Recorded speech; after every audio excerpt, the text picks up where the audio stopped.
आज vote bank की राजनीति है। आज भारतीय संस्कृति और संस्कृतनिष्ठ राजनीति नहीं है। तो हम पाते हैं कि उनका कहना है कि आज राष्ट्रीय और मानवीय दृष्टियों से आवश्यक हो गया है कि हम भारतीय संस्कृति के तत्वों पर विचार करें, यानी हमारी भारतीय संस्कृति क्या थी और हम किस आधार पर नवीन संस्कृति निष्ठ भारत का निर्माण करें। जैसे कहीं मैंने सुना था कि मम भाषा संस्कृतम, निश्चित रूप से ये देववाणी है, ये वेदों की भूमि है, ये ऋषियों की भूमि है, ये चक्रवर्ती राजाओं की तपस्थली है, ये उपनिषदों की भूमि है, ये महाकाव्य की भूमि है, ये राम की भूमि है, ये कृष्ण की भूमि है, ये गीता की भूमि है, ये हमारी भूमि है, ये तुम्हारी भूमि है। उन्होंने इंडिया नहीं कहा, उन्होंने कहा भारत।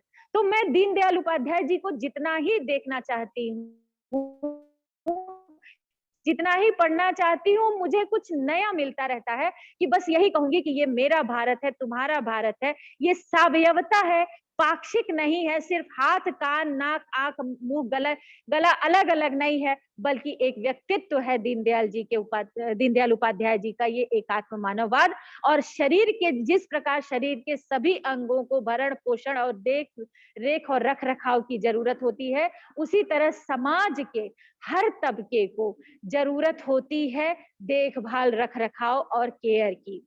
आज हम बात करते हैं कि मैं फिर कहूंगी कि शरीर, मन और बुद्धि आत्मा का समुच्चय है एकात्म मानववाद।